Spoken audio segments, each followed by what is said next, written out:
नमस्कार दोस्तों, हम लोग ये क्वेश्चन देखेंगे। ये 80 नंबर का क्वेश्चन है और आप टीजीटी पीजीटी और जूनियर और स्टेट हिंदी के अगर टीचर के लिए आप तैयारी करते हैं तो ये महत्वपूर्ण साबित हो सकता है।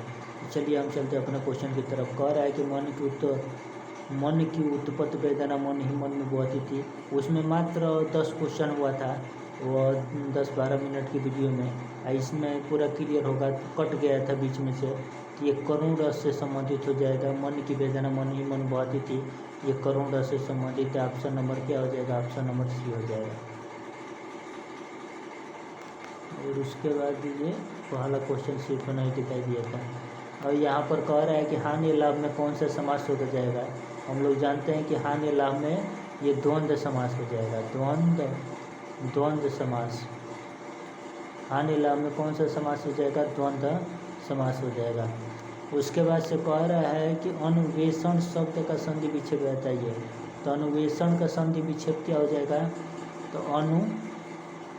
अनु प्लस ए षण, अनु प्लस ए षण हो जाएगा अनुवेशन का। ऑप्शन नंबर ई हो जाएगा। उसके बाद से यहाँ पर कह रहा है कौन सा शब्द जातिवाचक संज्ञा है। तो ये ऑप्शन में ये दिया है, ये सभी दिया है, पर यहाँ पर ऑप्शन में ये हो जाएगा। ऑप्शन में हमारे अनुसार ये बालक का, यहाँ पर जो जवान जाएंगे ना, ये तो भाववाचक अंतर्गत चल जाएगा। भाववाचक, ये भाववाचक अंतर्गत चल जाएगा। सुंदर, ये गुणवाचक हो जाएगा, गुणवाचक अंतर्गत आ जाएगा। कह रहा है कि पुरुषवाचक सर्वनाम, आप अंदर आकर बैठिए। तो आप अंदर आकर बैठिएंगे तो ऑप्शन नंबर ए हो जाएगा। कह रहा है कि अन और अन्य में कौन सा अर्थ सही होगा। तो ये अनाजी का अर्थ अन्य का मतलब अन के मतलब अनाज होगा, अन्य का मतलब दूसरा हो जाएगा। ऑप्शन नंबर ये हो जाएगा। उसके बाद से इधर देखेंगे।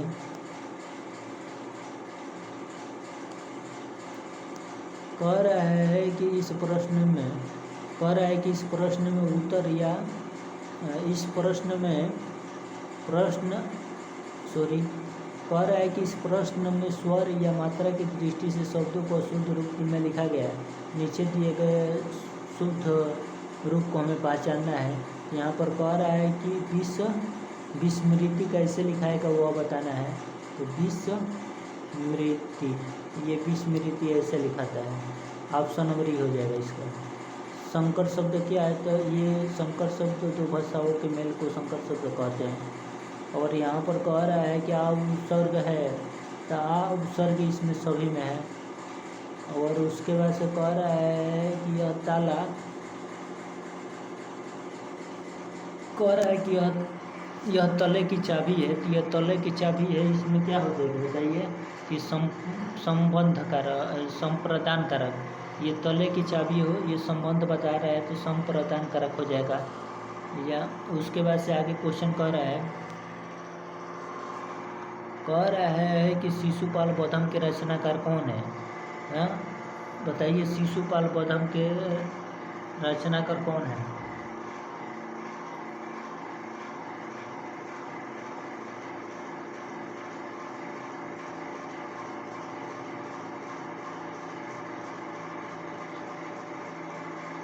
ये जो ये किसके, ये जीवित हो जाएंगे, जीवित और माघ हो जाएंगे। जीवित और माघ हो जाएंगे शिशुपाल बौद्धम के रचनाकार। और उसके बाद से कह रहा है कि भवभूति की रचना का नाम है। तो बताइए भवभूति की रचना का क्या नाम है? 82 नंबर क्वेश्चन का जवाब दीजिए। ऑप्शन नंबर क्या हो जाएगा? उत्तर रामचरित्र ये भवभूति की रचना का नाम हो जाएगा। तुलसी आधुनिक बतायन से पुस्तक के लेखक कौन हो जाएंगे? तो कह रहा है कि तुलसी आधुनिक बतायन से पुस्तक के लेखक अशोक वाजपेयी हो जाएंगे। ऑप्शन नंबर क्या हो जाएगा? ऑप्शन नंबर इसका सी हो जाएगा। और उसके बाद से ये क्वेश्चन कह रहा है कि मनरेसी मोही कुंठाऊ एवं कछुआ धर्म निबंध के लेखक कौन हो जाएंगे? तो मरेसी मोही कठुआ एवं कछुआ धर्म निबंध के लेखक ये चंद्र धर्म शर्मा गुलेरी हो जाएंगे, ये चंद्र धर्म शर्मा गुलेरी। और उसके बाद से कह रहा है कि हिंदी की प्रसिद्ध कहानी कसाईवाड़ा के लेखक कौन हो जाएंगे, ये कसाईवाड़ा के लेखक कौन हो जाएंगे ये हमें बताना है। तो बताइए, तो ये शिव मूर्ति हो जाएंगे, ये शिव मूर्ति हो जाएंगे कसाईवाड़ा। और मंगलेश डबराल की रचना है, तो मंगलेश जख्मों पर धूल पहाड़ पर लमटेन, तो ये मंगलेश डबराल की रचना क्या हो जाएगी, पहाड़ पर लालटेन। उसके बाद से कविता की तीसरी आँख के रचनाकार, तो कविता की तीसरी आँख मोनू भंडारी हो जाएंगी। नहीं, कविता की तीसरी आँख के रचनाकार कौन हो जाएंगे, तो ये प्रभाकर श्रोत्रिय। और उसके बाद से प्रेम वाटिका नामक ग्रंथ ये रसखान से संबंधित है, ऑप्शन नंबर ए हो जाएगा। और यहाँ आगे की रचना है तो हरी घास पर क्षण भर, हरी घास पर क्षण भर ये की रचना है। और मैं उस जनपद का कवि हूँ, तो काव्य रचना किस कवि की है, तो ये तो कवि तीर मारोगे, मान लें कि मैं उस जनपद के कवि हैं, तो हम क्या करेंगे, तीर मारेंगे तो त्रिलोचन शास्त्री हो जाएंगे। मैं उस बचपन का कवि हूँ, मैं उस जनपद का कवि हूँ त्रिलोचन। यहाँ पर उस क्वेश्चन का जवाब देना है। इसमें कह रहा है ना कि आचार्य रामचंद्र शुक्ल का, इस क्वेश्चन को ध्यान से देखिए, कह रहा है कि आचार्य रामचंद्र शुक्ल की रचनाओं को दर्शाता है, इसमें से कौन दर्शाता है। तो हम जानते हैं हिंदी साहित्य का इतिहास, हिंदी साहित्य का इतिहास, ये हिंदी साहित्य का इतिहास चिंतामणि और रस मीमांसा व त्रिवेणी, ये क्या दर्शाता है, हिंदी साहित्य का इतिहास चिंतामणि रस मीमांसा व त्रिवेणी, यहाँ आचार्य रामचंद्र शुक्ल की रचनाओं का क्रम दर्शाता है। ठीक, उसके बाद से कह रहा है कि छायावाद की पहली रचना मानी जाती है, तो छायावाद की पहली रचना कौन मानी जाती है, पलव, लहर और झरना। छायावाद की पहली रचना कौन मानी जाती है, छायावाद की पहली रचना ये बताइए, छायावाद की पहली रचना ये झरना को मानी जाती है। ऑप्शन नंबर क्या हो जाएगा, 92 का ये सी हो जाएगा, ये झरना को छायावाद की पहली रचना माना जाता है। ऑप्शन नंबर इसका क्या हो जाएगा, तो हम लोग जानते हैं कि ऑप्शन नंबर इसका सी हो जाएगा, छायावाद की पहली रचना ये झरना को माना जाता है। उसके बाद से कह रहा है कि बादल राग किसकी रचना है, प्रसाद का है, पंत का है, निराला है। तो बादल राग, बादल माने कि जिसका राग बादल की तरह जिसका राग हो उसको हम लोग सुनने को मिलता है, ये क्या हो जाएगा, ये निराला, सूर्यकांत त्रिपाठी सुनने को मिलता है, तो सूर्यकांत त्रिपाठी निराला से संबंधित हो जाएगा, 93 का सी हो जाएगा। उसके बाद से कह रहे हरिवंश राय बच्चन की कृति क्या भूलूं, क्या याद करूं, किस विधा की लिखी गई है, क्या तो आत्मकथा है, ये क्या भूलूं या क्या बीते, आत्मकथा है, ये आत्मकथा है, क्या है, आत्मकथा है। उसके बाद से कह रहा है कि भरतेंद्र युग के नाटककार हैं, तो बताइए भरतेंद्र युग के श्रीनिवास दास, प्रसाद, हरि कृष्ण प्रेमी, उपयुक्त एक से अधिक। तो कह रहा है कि भरतेंद्र युग के नाटककार कौन है, तो बताइए भरतेंद्र युग के नाटककार कौन है। ये 95 नंबर क्वेश्चन का जवाब दीजिए, ये श्रीनिवास दास, ये भरतेंद्र युग के नाटककार हैं श्रीनिवास दास। उसके बाद से कह रहा है कि विशिष्टाद्वैतवाद के प्रतिपादक कौन है, तो विशिष्टाद्वैतवाद के प्रतिपादक, विशिष्ट आदमी कौन है, विशिष्ट आदमी रामानुजाचार्य, तो विशिष्टवाद के प्रतिपादक रामानुजाचार्य हो जाएंगे। उसके बाद से कह रहा है कि निम्न में से किसने पुष्टि मार्ग की स्थापना की, तो बताइए पुष्टि मार्ग की स्थापना किसने की, 97 नंबर क्वेश्चन का जवाब दीजिए। तो पुष्टि मार्ग की स्थापना 97 नंबर क्वेश्चन का जवाब पूछ रहा है, तो वल्लभाचार्य, ये पुष्टि मार्ग के संस्थापक कौन थे, तो ये वल्लभाचार्य थे। और उसके बाद से हम लोग आगे क्वेश्चन देखेंगे और बहुत तेज़ी में क्वेश्चन को हम लोग देखने वाले हैं। यहाँ पर कह रहा है कि अनंत कादम्बरी का संपादक कौन है, तो ये हम लोग जानते हैं कि अनंत कादम्बरी के संपादक कौन है, बताइए आनंद कादम्बरी के संपादक। तो आनंद कादम्बरी के संपादक को हम लोग अच्छी तरह से जानते हैं कि बद्री नारायण चौधरी प्रेमघन हो जाएंगे। बद्री नारायण चौधरी प्रेमघन हो जाएंगे, ये आनंद कादम्बरी पत्रिका के संपादक। और उसके बाद से कह रहा है कि हिंदी साहित्य के इतिहास ग्रंथ, हिंदी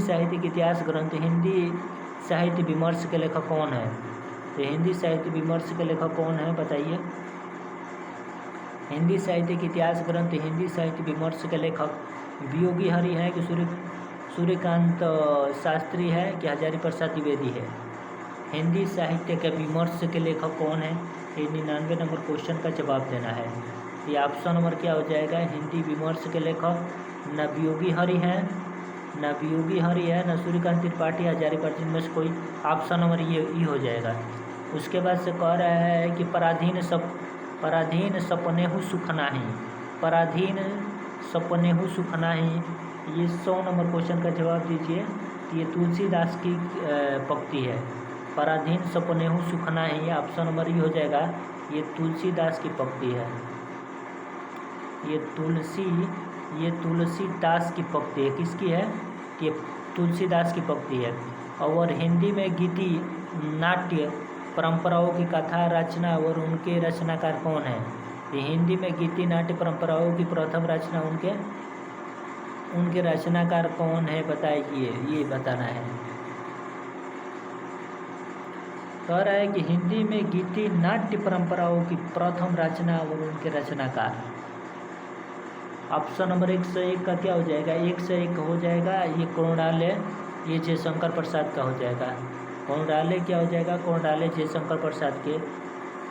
हिंदी में गीत नाट्य परंपराओं की प्रथम रचना और उनके रचनाकार कोणार्ले जयशंकर प्रसाद संबंधित हो जाएगा। कह रहा है कि प्रेमचंद्र उर्दू भाषा में लिखा गया उपन्यास बाजरे हुस्न का हिंदी रूपांतरण है। तो प्रेमचंद्र द्वारा उर्दू भाषा में लिखा गया उपन्यास बाजरे हुस्न का हिंदी रूपांतरण कौन हो जाएगा। 102 नंबर क्वेश्चन का क्या हो जाएगा, सेवा सदन। 102 नंबर का क्वेश्चन क्या हो जाएगा, सेवा सदन हो जाएगा। प्रेमचंद्र द्वारा उर्दू भाषा में लिखा गया उपन्यास बाजरे हुस्न का हिंदी रूपांतरण सेवा सदन हो जाएगा। यहाँ पर कह रहा है कि रूपकों को बादशाह किसे कहा जाता है। कह रहा है कि रूपों को बादशाह किसे कहा जाता है। 103 नंबर क्वेश्चन का जवाब दीजिए। तो रूपों को एक अलंकार होता है, रूपक क्या होता है, तो वही रूपकों लिखा है यहाँ पर। रूपक कह रहा है ना, रूपक बादशाह कौन है, तो तुलसीदास है, ऑप्शन नंबर 1। कह रहा है कि सूफी प्रेम की रचनाओं का कौन सी रचना, माने कि सूफी प्रेम में आख्यान की क्या भाषा है। तो सूफी प्रेम आख्यान जैसे मालिक मोहम्मद जैसी आते हैं, मंझन आते हैं, कुतुबन आते हैं और सारे बहुत उस्मान आते हैं। तो ये सभी यहूदी भाषा में लिखा है। जितने भी सूफी प्रेम आख्यान वाले थे ना, यहूदी भाषा में लिखने का कार्य करते थे। और उसके बाद से हम आगे क्वेश्चन देखेंगे। यहाँ पर आप क्वेश्चन देख सकते हैं, निम्नलिखित में से निराला की व्यंग परक कविता कौन सी है। व्यंग परक, यहाँ पर व्यंग परक 105 नंबर क्वेश्चन का मैं जवाब देना है। बताइए व्यंग परक कौन सी हो जाए। 105 की क्या हो जाएगा, बी हो जाएगा। ये कुतुबन हो जाएगा, ये कुतुबन हो जाएंगे व्यंग परक कुतुबन। तो कह रहा है कि निम्नलिखित में से निराला की व्यंग परक कविता कौन सी है, तो ये कुतुबन है। उसके बाद से कह रहा है कि यद्य प्रेम ही जीवन का सत्य है तो संसार ज्वालामुखी है। ये कथन ये कह रहा है कि इस कथन का किससे संबंधित है, तो चंद्रगुप्त का कर्नेलिया से संबंधित है। ये चंद्रगुप्त का कर्नेलिया से संबंधित है। कह रहा है कि यदि प्रेम ही जीवन का सत्य है तो संसार ज्वालामुखी है। ये कथन का संबंध किससे है, तो चंद्रगुप्त कर्नेलिया से संबंधित है। उसके बाद से आगे क्वेश्चन को देखेंगे। कह रहा है कालिदास ने सुलभ कोपो महर्षि किसे कहा जाता है। कालिदास ने सुलभ कोपो महर्षि किसे कहा है, ये हमें बताना है। तो ऑप्शन नंबर 107 के क्वेश्चन का जवाब दीजिए। 107 का दुर्वासा को कहा है, ऑप्शन नंबर ए हो जाएगा। कह रहा है कि प्लाट का मोर्चा शमशेर बहादुर सिंह कृत है, ये क्या है। प्लाट का मोर्चा जो ये कृति है, ये क्या है, रूपोतार्ज है। ये प्लाट का मोर्चा शमशेर बहादुर सिंह का रिपोर्टाज, ऑप्शन नंबर ये सी हो जाएगा। उसके बाद से कह रहा है कि दृश्य काव्य की विधा क्या है, तो दृश्य काव्य की विधा क्या हो जाती है, नाटक है। दृश्य काव्य की विधा क्या है, नाटक, ऑप्शन नंबर ये हो जाएगा। दृश्य काव्य की विधा नाटक। निम्नलिखित लेखकों में से व्यंग्यकार कौन है, निम्नलिखित लेखकों में से व्यंग्यकार कौन है बताइए। 110 का क्वेश्चन का जवाब दीजिए। 110 का क्या हो जाएगा, सी हो जाएगा। कह रहा है कि निम्नलिखित लेखकों में से व्यंग्यकार, क्या मोहन राकेश, कन्हैया लाल मिश्र, प्रभाकर, पांडे बेचन। तो व्यंग्यकार ये पांडे बेचन शर्मा आते हैं व्यंग्यकार के रूप में, इनको जाना जाता है। और सदल मिश्र की भाषा की विशेषता क्या है, तो 111 नंबर क्वेश्चन कह रहा है कि बताइए। 111 नंबर क्वेश्चन का ये हो जाएगा, पूर्वीपन है। सदल मिश्र की जो भाषा है ना, ये पूर्वीपन है, ऑप्शन नंबर ये हो जाएगा। उसके बाद से 112 नंबर क्वेश्चन पर चलेंगे, जो मोस्ट इम्पोर्टेंट क्वेश्चन है। यहाँ पर कह रहा है कि प्रयोगवादी कवियों की रचना किस सप्तक में संग्रहित है, तो हम लोग जानते हैं कि ऑप्शन नंबर ये हो जाएगा, ये तार सप्तक में संग्रहित है ये है। और प्रयोगवादी यहाँ पर कह रहा है, और यहाँ पर प्रयोगवादी कवियों की रचना किस सप्तक में संपादित है, तो ये तार सप्तक में संपादित है।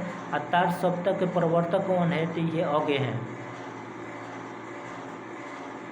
उसके बाद से कह रहा है कि निम्नलिखित रचनाओं में से कौन ऐसी पुस्तक है जो भारत पाकिस्तान विभाजन को लेकर लिखी गई थी। ये जो तमस है, ये यहाँ पर आप देख सकते हैं कि जो तमस है ये भीष्म साहनी की है, भीष्म साहनी की है, और ये भी भारत विभाजन पर लिखा गया है। आंधा युग क्या है, आंधा युग तमस भीष्म साहनी का हो गया। आंधा युग किसका है,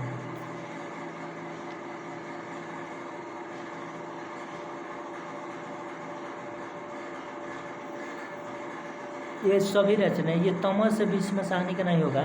आंधा युग भले भीष्म साहनी का होगा, और तमस यशपाल से होगा, यशपाल से होगा। ये तमस यशपाल से संबंधित है, और आंधा युग भीष्म साहनी से संबंधित है। यहाँ पर 1 मिनट हम लोग इसको क्लियर करेंगे 100 क्वेश्चन का। यहाँ पर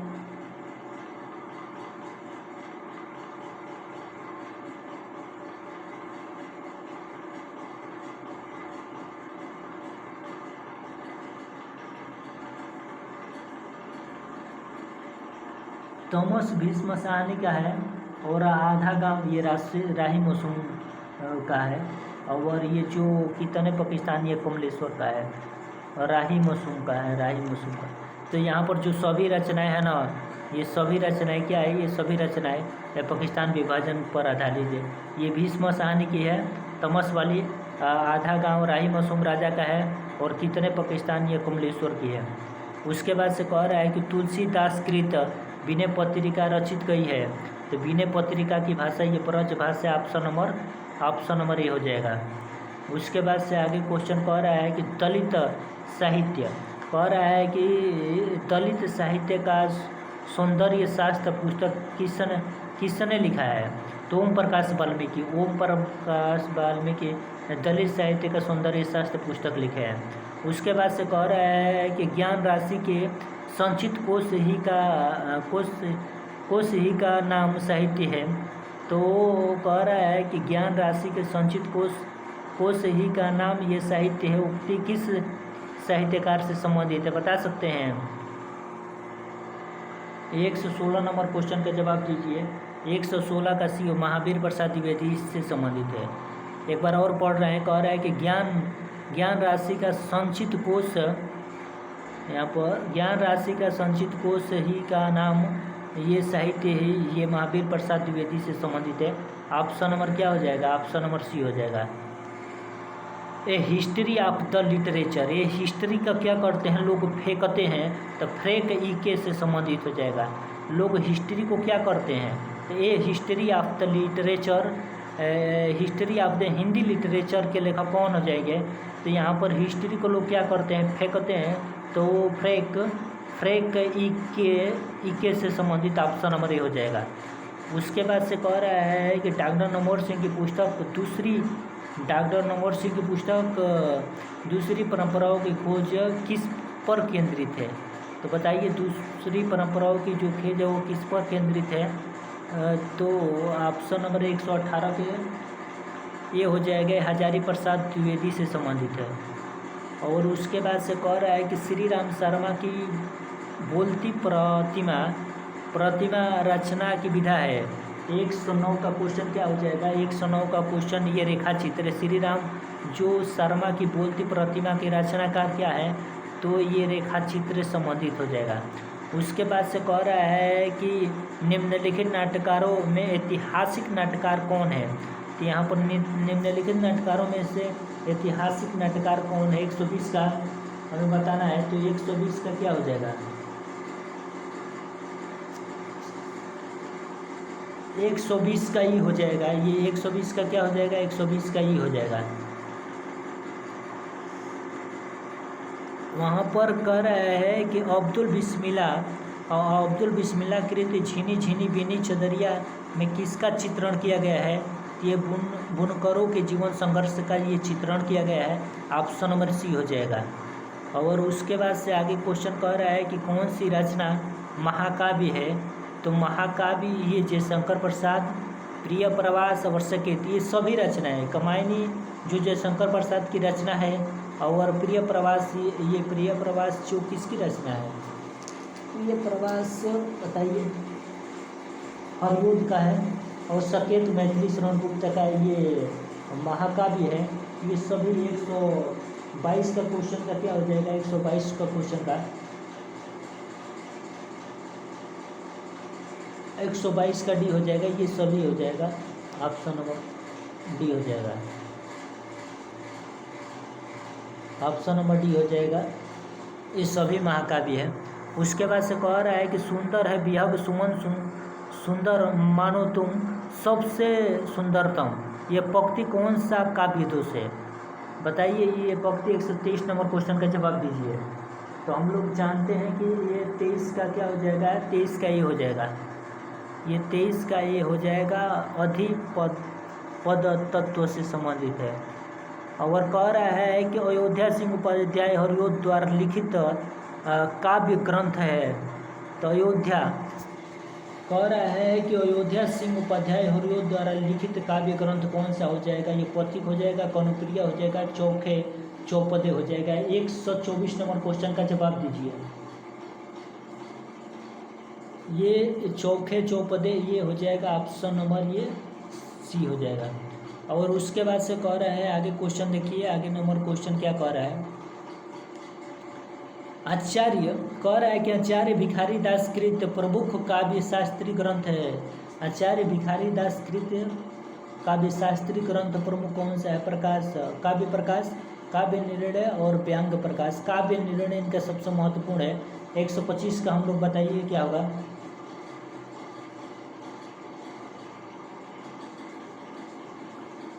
बी हो जाएगा काव्य निर्णय। ऑप्शन नंबर बी हो जाएगा काव्य निर्णय। भिखारी दास की प्रमुख महाकाव्य काव्य शास्त्री है। कह रहा है कि संतन को कहाँ शीघ्री सो काम, यह कथन किससे संबंधित है? बताइए। संत कबीर दास से। और ऑप्शन नंबर बी संत रैदास और कुम्भन दास।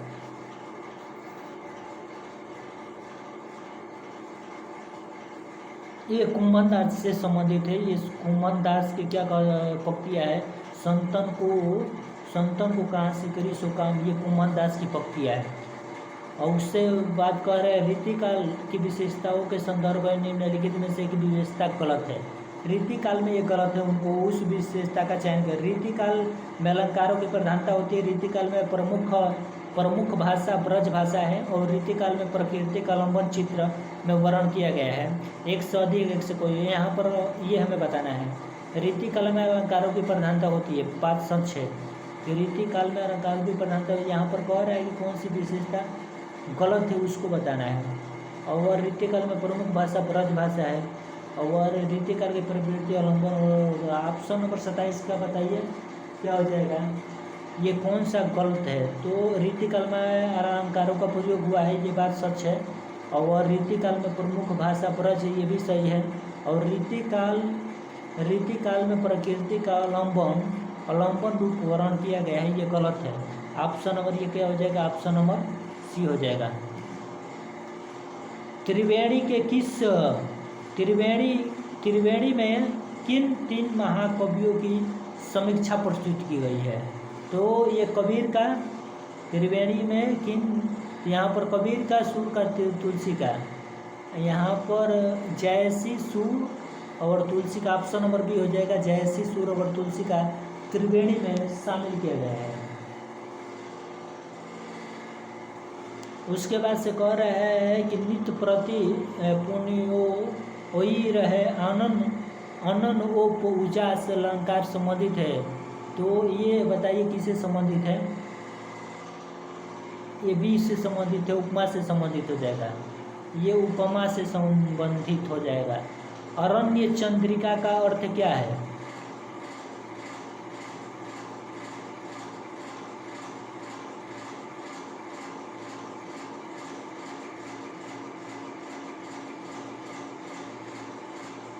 कह रहा है कि अरण्य चंद्रिका का अर्थ क्या है, बताइए। 130 का क्या हो जाएगा? अरण्य चंद्रिका का अर्थ निरर्थक बनाम श्रृंगार। तो 100 क्या हो जाएगा? इनमें से कोई नहीं हो जाएगा। अरण्य चंद्रिका का अर्थ जंगल की सुंदरी नहीं, और जंगल में मंगल और निष्प्रयोजनी, इनमें से कोई नहीं होगा। ऑप्शन नंबर ये हो जाएगा। और यहाँ पर कह रहा है कि निम्नलिखित काव्यों को पढ़कर उनके 4 विकल्पों में से त्रुटि है उनका चयन करना है। तो प्रातः उठना लाभदायक, ये सही है। और जल्दी सो जाओ, ये कोई अर्थ थोड़ा नहीं होगा। ये ऑप्शन नंबर बी गलत है। और उसके बाद से हम लोग एक स्लाइड और है, उसके बाद से हम लोग का क्वेश्चन खत्म हो जाएगा। यहाँ पर कह रहा है, थोड़ा इधर देखिए तो साफ दिखाई कौन सा दे रहा है।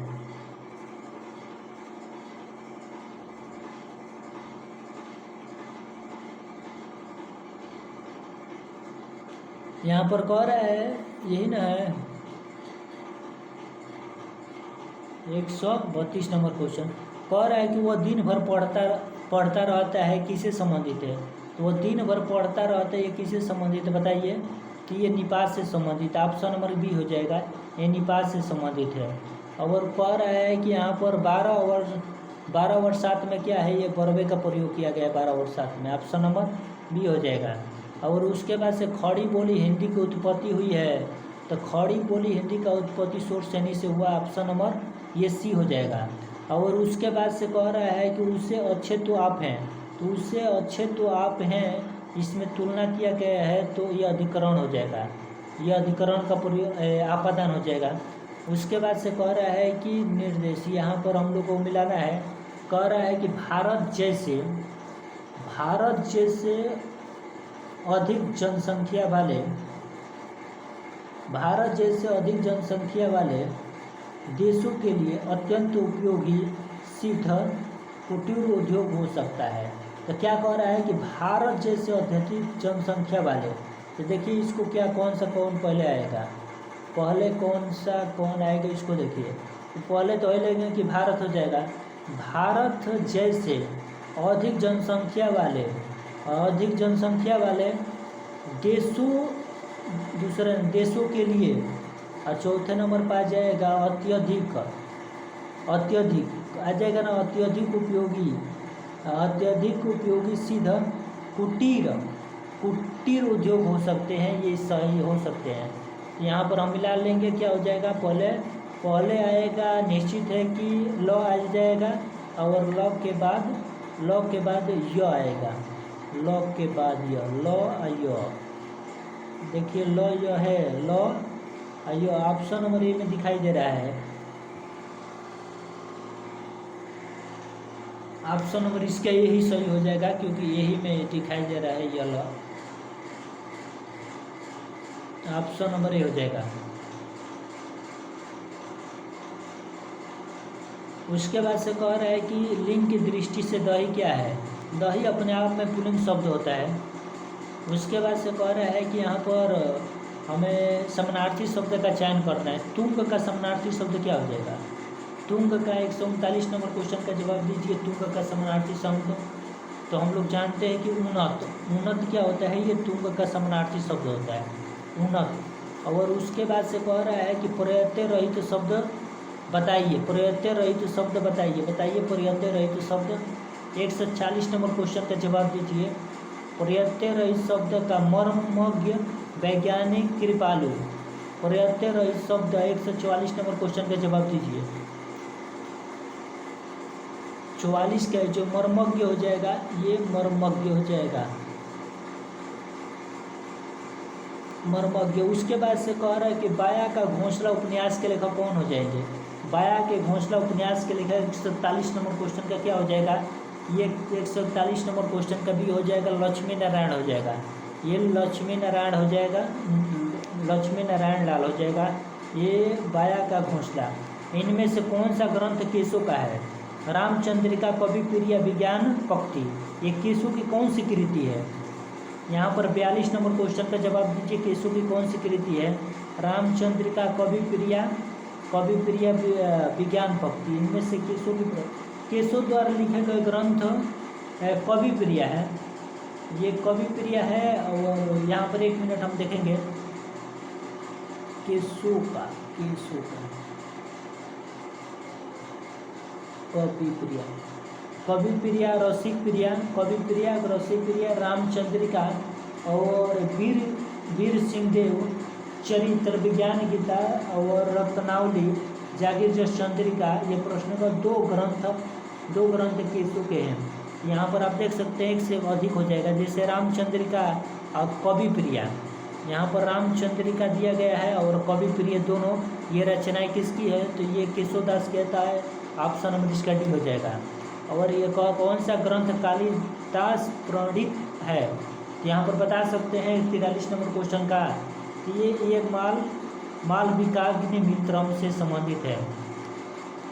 आपका बंटी किसे संबंधित है, आपका बंटी जानते हो, आपका बंटी, तो ये आपका बंटी भंडारा कर रहा है, तो मनु भंडारी से संबंधित हो जाएगा। आपका बंटी क्या कर रहा है, तो आपका बंटी भंडारा कर रहा है, तो आपका बंटी भंडारा कर रहा है, तो मनु भंडारी से हो जाएगा। मनु भंडारी, तो मनु भंडारी से संबंधित हो जाएगा। ऑप्शन नंबर जो रहेगा हो जाएगा। और उसके बाद से एक स्लाइड है, यहाँ पर मनु भंडारी नहीं, ऑप्शन नंबर ये हो जाएगा। ध्रुव स्वामी नाटक की रचना किसने की है, तो हम लोग जानते हैं कि ध्रुव स्वामी भरतेंद्र हरिश्चंद्र। ये ध्रुव स्वामिनी नाटक, ध्रुव स्वामिनी भरतेंद्र हरिश्चंद्र नहीं होंगे, ये जयशंकर प्रसाद हो जाएंगे, जयशंकर प्रसाद हो जाएंगे। ये जयशंकर प्रसाद ऑप्शन नंबर ही सही हो जाएगा। उसके बाद से यहाँ कह रहा है कि यहाँ पर कौन सा उपमा सही उपमा है, उसको हमें पहचानना है। तो ये भगवत शरण उपाध्याय, विलायत यात्रा, देवेंद्र सत्यार्थी, तूफानों के बीच और राम वृक्ष बेनीपुरी, हिमालय यात्रा। ये इसमें से कोई भी सुमेलित नहीं है, इनमें से कोई नहीं है। जो भगवत शरण उपाध्याय कृत वह, इनमें से कोई सुमेलित नहीं है। ऑप्शन नंबर क्या हो जाएगा, ऑप्शन नंबर ये हो जाएगा। थोड़ा इसका व्याख्या पढ़ रहे हैं, थोड़ा ध्यान दीजिएगा। कह रहा है कि भगवत शरण उपाध्याय कृत वह दुनिया मैंने देखा, और कलकत्ता से पीकिंग एवं सागर के लहरों पर देवेंद्र सत्यार्थी की धरती गाती है, और बुक सेलर की डायरी, और राम वृक्ष बेनीपुरी की पाँव में पंख बांधकर आदि यात्रा वृत्तांत है। ये प्रश्न सभी गलत है। यहाँ पर कह रहा है, ये 47 नंबर क्वेश्चन देखिए, जो मोस्ट इम्पोर्टेंट क्वेश्चन है। ये इस समय का सबसे मोस्ट इम्पोर्टेंट क्वेश्चन आने की संभावना। 47 नंबर क्वेश्चन देखिए, आधुनिक हिंदी साहित्य का आरंभ सरस्वती पत्रिका के सन 1900 ईस्वी में प्रकाशित अंक की किस कहानी से माना जाता है, तो ये अंक, ये जो इंदुमती से माना जाता है।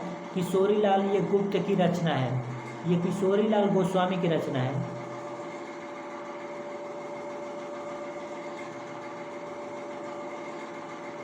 ये किशोरी लाल किसकी रचना है, किशोरी लाल गोस्वामी की रचना है। ये किशोरी लाल गोस्वामी की रचना है।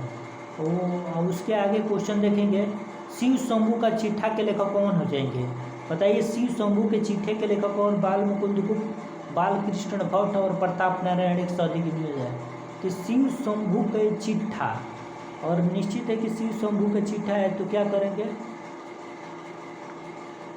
शिव शंभू का चिट्ठा तो 48 नंबर क्वेश्चन का जवाब दीजिए। ये प्रताप नारायण मिश्र, ये प्रताप नारायण शिव शंभू के चिट्ठे प्रताप नारायण मिश्र से संबंधित हो जाएंगे। सॉरी रुकिए 1 मिनट। शिव शंभू के चिट्ठे जो 48 नंबर क्वेश्चन है ना, ये बाल मुकुंद गुप्त से संबंधित हो जाएगा। बाल मुकुंद गुप्त से संबंधित हो जाएगा शिव शंभू के चिट्ठे जो है, ऑप्शन नंबर ए होगा। उसके बाद से कह रहा है कि नई कविता के प्रवर्तक कौन है, तो नई कविता के प्रवर्तक हमेशा कौन रहते हैं बताइए, तो ऑप्शन नंबर सी हो जाएगा, ये भारतेंद्र हरिश्चंद्र हो जाएंगे नई कविता के प्रवर्तक। लास्ट क्वेश्चन है मालती माधव के रचनाकार कौन है, मालती, भारवी, कालिदास और श्रीहर्ष, एक से अधिक इनमें से कोई नहीं। 50 नंबर क्वेश्चन का जवाब दीजिए। यहाँ पर कह रहा है कि भवभूति की रचना विधान निम्न उत्तराम चरित्र, यहाँ पर हमें बताना है, बताइए इसका क्या जवाब होगा।